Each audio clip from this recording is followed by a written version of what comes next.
You a video right now. One young Igbo boy, Igbo guy,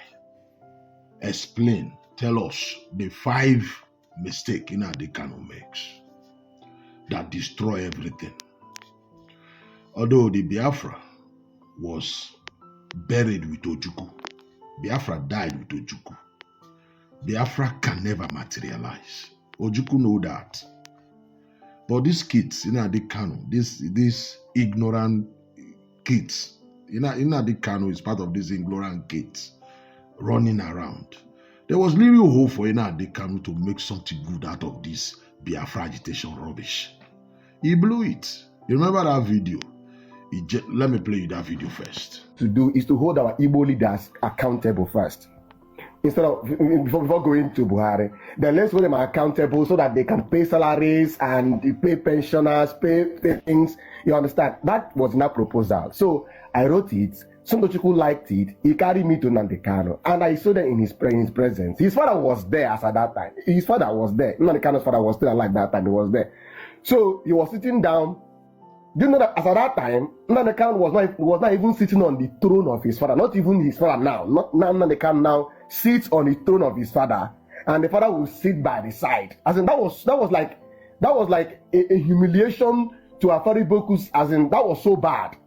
Okay, and then Nnamdi Kanu will sit on that place. I read that proposal, how Igbos will now put men, like IPOB should now become a political party, but not IPOB now. We'll get a political party, and then it will now put people into the Senate, House of Rep, and start speaking Fondi Igbo and develop greater Igbo land. You understand?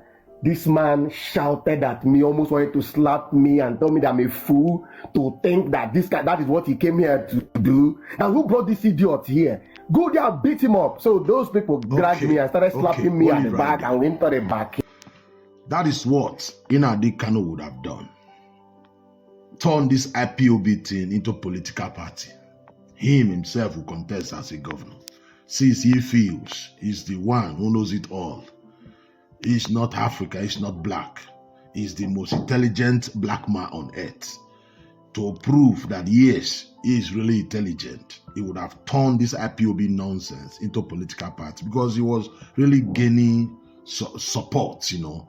A lot of people believed in him. He would have, you know, create IPOB or turn it into a political party, especially from his state, Abia State. If he can, you know, take over Abia as a governor, all their senators, you know, send them to Abuja and do well, you know, do well as a governor. Other states, other Igbo states will copy from them.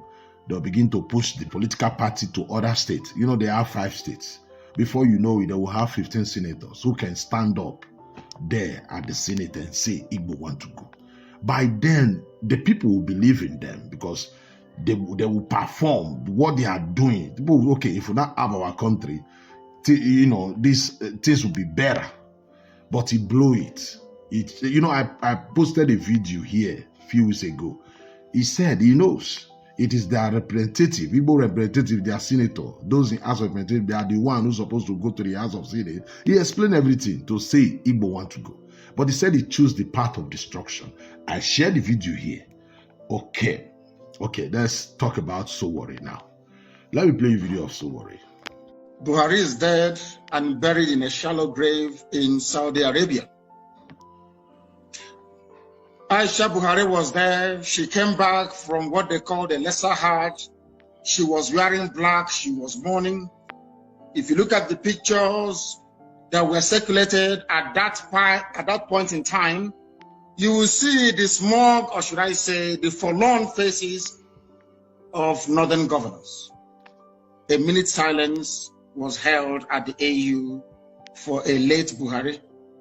Even Her Britannic Majesty Queen Elizabeth II also penned a condolence message to the people of Nigeria before the cabal took over. But, and this same argument that I'm making, when I met Nnamdi Kanu in New York, and Rudolph Okonkwo was there, Dr. Chidi was there. No, Dr. Chidi, Rudolph met us as we were leaving.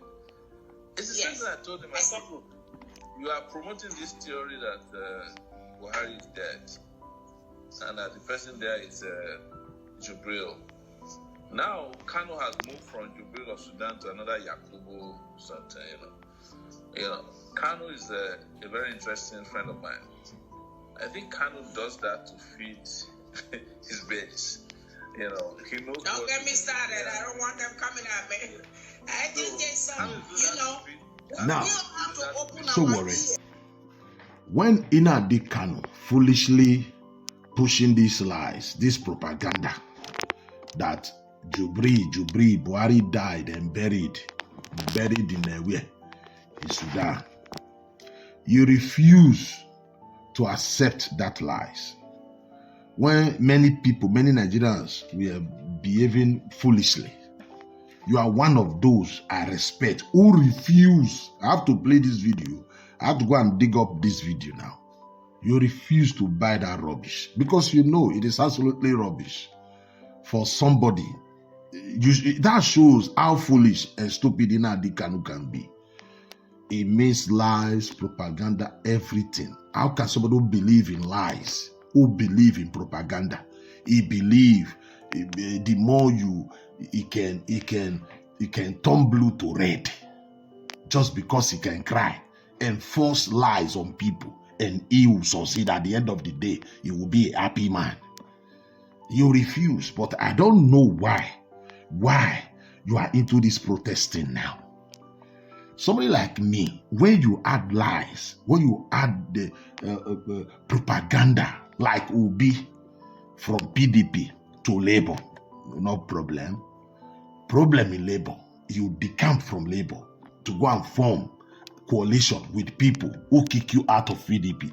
That's it. That's it. You are like them. Don't come to me again and tell me you are different from them. I don't know why.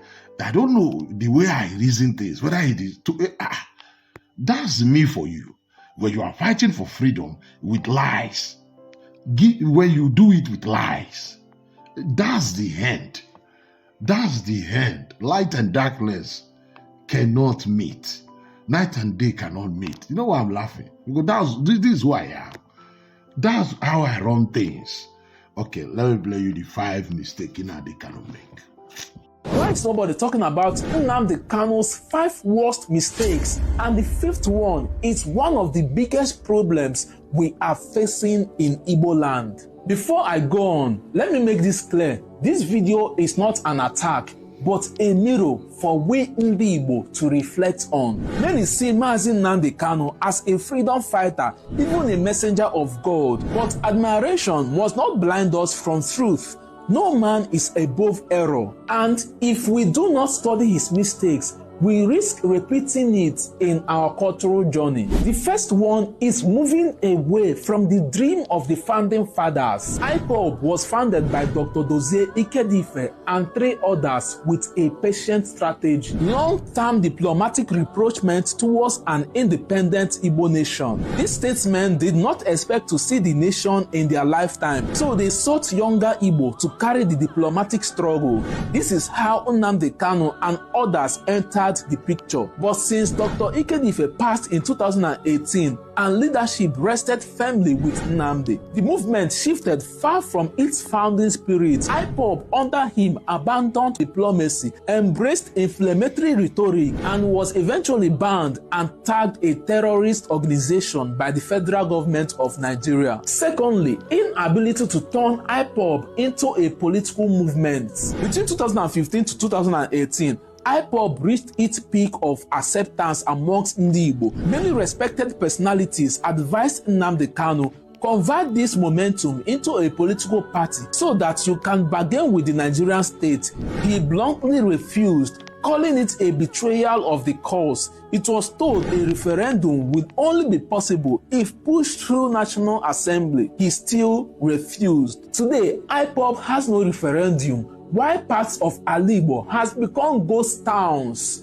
Thirdly, creating the Biafra or nothing mantra. Nnamdi Kanu successfully grafted into many minds the creed of Biafra or death, no middle ground. Such posture radicalizes followers and kills alternatives. Even Ojukwu once insisted on Biafra or nothing, yet he compromised in the end, because in her struggles, compromise is often inevitable. Pushing Ndi Igbo into extremist positions instead of favorable compromises helped ignite mayhem in Ali Igbo, all in the name of Biafra, because many truly believed they were instructed that it must be Biafra or nothing. Fourthly, no intellectual document like Ahịara Declaration. Ojukwu gave Ndi Igbo the Ahịara Declaration, a written, checkable document stating why Biafra fought and what it sought. The fifth one is allowing criminals to hijack the movement. Running from politicians hijacking ipob, Nnamdi Kanu opened the doors to criminals.